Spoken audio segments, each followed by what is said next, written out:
မင်္ဂလာပါညိုပါရှင်မတွေ့တာကြာပြီဗီဒီယိုတွေမတင်ပြတာကြာပြီပေါ့နော်။ဘာကြောင့်လဲဆိုတော့ညိုဥပုပ်လိုက်ရောက်နေလို့ဒီတိုင်းပဲအေးအေးဆေးဆေးနဲ့ပဲဒီဥပုပ်ဆောင်ရင်းနဲ့ဖြတ်တန်းနေတာပေါ့နော်။စာတွေလေးလာရင်းနဲ့ပဲအဲ့လိုမျိုးဆိုတော့ညိုအရင်ကတော့ဒီဟော်မုန်းတွေအကြောင်းတွေဂလန်းတွေအကြောင်းတွေတောက်လျှောက်မျှဝေခဲ့တယ်ပေါ့နော်။အဲ့ဒီထဲမှာမှဒီအမျိုးသမီးတွေနဲ့ဆိုင်တဲ့ဒီတာဥအိမ်တဲ့အိမ်နဲ့ပတ်သက်တဲ့ adrenal gland အကြောင်းလေးညိုမျှဝေဖို့တယ်ပြီးလို့ရှိရင် PCOS နဲ့ပတ်သက်ပြီးတော့ညိုမျှဝေခဲ့တယ်ပေါ့နော်။အခုကတော့ညိုနည်းနည်းလေးမျှဝေပေးခြင်းတဲ့အကြောင်းအရာကတော့ဒီ estrogen hormone ပေါ့နော်။ estrogen hormone ဆိုတာကဘာလဲဆိုတော့အမျိုးသမီးဟော်မုန်းဖြစ်တယ်။သူကအဓိကသူ့ရဲ့ location ဒီတာဥအိမ်ကနေပြီးတော့မှသူကအဓိကထုတ်လုပ်ပေးတဲ့ဟော်မုန်းဖြစ်တယ်။သူကဘာတွေအဓိကလှုပ်ဆောင်ပေးတာလဲဆိုတော့ခန္ဓာကိုယ်ရဲ့အရေးကြီးတဲ့လှုပ်ဆောင်ချက်တွေဖြစ်တဲ့ဇီဝကာမဖြစ်စဉ်တွေပုံမှန်ဖြစ်အောင်လှုပ်ဆောင်ပေးပြီးတော့မျိုးပွားခြင်းဆိုင်ရာတွေကိုသူကလှုပ်ဆောင်ပေးတယ်ပေါ့နော်။ estrogen hormone ကအပြည့်အဝဝင်ကားစမှာသူဒီတဘာဝအတိုင်းထွက်လာပြီးတော့တဘာဝအတိုင်းပဲအသက်30ကျော်ပြီဆိုလို့ရှိရင်သူနှေးကွေးသွားတယ်ပေါ့နော်ထွက်တာအောင်အဲ့ဒီတော့ဒီဟော်မုန်းမညီမျှမှုတွေဖြစ်လာနိုင်တယ်ပေါ့နော်ဟော်မုန်းမညီမျှတာကဘာကြောင့်ဖြစ်နိုင်လဲဆိုလို့ရှိရင်အမျိုးသမီးဟော်မုန်းဒ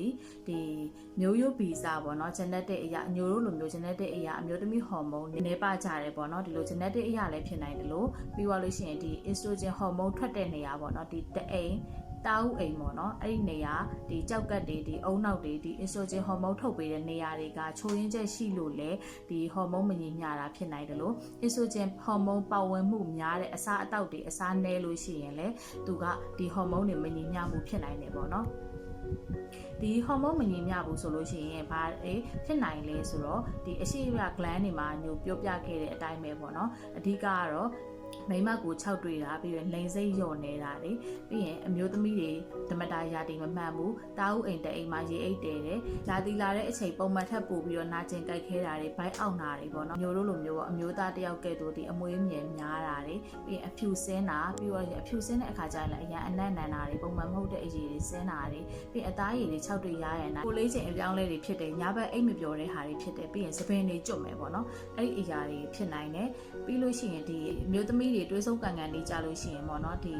အယိုးပွားယောဂတွေဖြစ်နိုင်တယ်ပြီးလို့ရှိရင်စီလန်းချောင်းပိုးဝင်တာမျိုးတွေအဲ့လက္ခဏာတွေလည်းဖြစ်နိုင်တယ်ပေါ့နော်အဲ့တော့ဒီ estrogen ဟော်မုန်းဘဲလန်းဖြစ်ဖို့အတွက်ဆိုလို့ရှိရင်ဘယ်လိုစားတောက်နေထိုင်တက်လဲဆိုလို့ရှိရင်အဓိကကတော့ဒ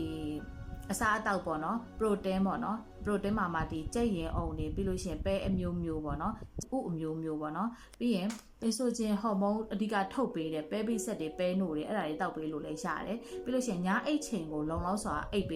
ပေးရမယ်ပေါ့နော်ညအိတ်ချိန်အမြဲတမ်းညိုပြောပါတယ်9နာရီနဲ့10နာရီကြာအောင်လုံလောက်စွာအိတ်ပေးဖို့လိုအပ်တယ်ပြီးရင် stress လျှော့ချပေးဖို့လိုအပ်တယ်stress များပြီဆိုလို့ရှိရင်လည်းဟော်မုန်းတွေကမောက်ကမဖြစ်တယ်ပေါ့နော်အဲ့တော့ပြီးလို့ရှိရင်ကိုယ်အလေးချိန်ကိုပုံမှန်လေးထိန်းညှိပေးတဲ့နဲ့ကိုယ်အလေးချိန်မထိမ့်မဲ့နဲ့အမျိုးသမီးတွေအဝလွန်လာပြီဆိုလို့ရှိရင်ဒီကိုဝင်ရခတ်ခဲတာတွေဒီဓမ္မတာမမှန်တာတွေဒီပြဿနာတွေဖြစ်တော့တာပေါ့နော်အဲဒါကြောင့်ကိုလေးချိန်ထိန်းညှိပေးဖို့လိုအပ်တယ်ပြီးရင်လေးချိန်ကပုံမှန်လုပ်ပေးလို့ရတယ်လေးချိန်ကလုပ်ဖို့ကဂျင်းကိုသွားမှမဟုတ်ဘူးပေါ့နော်အိမ်မှာပဲဒီချွေးထွက်များတဲ့ဒီကိုလည်းလှုပ်ရှားတဲ့လေးချိန်ကတစ်ခုခုပုံမှန်တစ်နေ့ကိုခြေလမ်း8000 ကြားပေါ့နော်လိုင်းလျှောက်ပေးတာမျိုးတို့ဒီတစ်နေ့တာလှုပ်ရှားမှုမှာလှုပ်ရှားနေတာမျိုးအဲ့လိုမျိုးလေးလည်းလုပ်ပေးလို့ရတယ်ပြီးရင်အစားတောက်စားတဲ့အခါကျလို့ရှိရင်ဒီအချိုတက်ပါဝင်မှုများတဲ့ simple carbohydrate တွေကိုရှော့ချပြီးတော့ပေါ့နော်ဒီ complex carbohydrate တွေဖြစ်များတဲ့ဒီအမြင့်တက်များတဲ့ဒီအစားအသောက်တွေကိုပို့ပြီးတော့စားပေးလို့ရတယ်ပြီးလို့ရှိရင်ဒီငါးမှာဆိုလို့ရှိရင်လည်းဒီဆယ်မွန်တို့ဘာလို့ပေါ့နော်အဲ့ဒါစားပေးလို့ရတယ်ပြီးရင်ကဖိန်းနဲ့ပါဝင်မှုများတဲ့အစားအစာတွေပြီးရင်အယ်ကိုဟောနဲ့ပတ်သက်တဲ့အရာတွေပေါ့နော်အဲ့ဒါတွေကိုရှော့ချပြီးတော့အောက်သုံးပေးတယ်ဆိုလို့ရှိရင်လည်းဒီ estrogen hormone ကိုဘဲလန်းဖြစ်ဖို့ရအထောက်အကူပြုတယ်ပေါ့နော်ဒီ estrogen hormone မညီမျှဘူးဆိုလို့ရှိရင်ရုပ်ပိုင်းဆိုင်ရာတွေမကောက်ဘူးပေါ့နော်စိတ်ပိုင်းဆိုင်ရာမှာဆိုလို့ရှိရင်လည်းစိတ်ကြလွယ်တာဒီပုံမှန်မျိုးသမီးတွေရာသီကာလမှာစိတ်အတက်အကျဖြစ်တာထက်ပိုပြီးတော့ကိုသူစိတ်ကြတယ်ပြီးတော့လို့ရှိရင်ဝမ်းနဲ့ရထွက်လေတယ် depression ဝင်တယ်အဲ့ဒီအရာတွေလည်းဖြစ်နိုင်တယ်ပေါ့နော်ဒါကြောင့်ဒီအမျိုးသမီးတွေဒီ estrogen hormone ကအရေးကြီးတယ်ညီမျှဖို့ရအရန်ကိုအရေးကြီးပါတယ်ဒါလို့ဆိုလို့ရှိရင်မျိုးရဲ့မျှဝေမှုလေးကအကျိုးရှိမယ်လို့ထင်ပါတယ်နောက်ဗီဒီယိုတွေမှာတွေ့ပါအောင်မယ်ကျေးဇူးတင်ပါတယ်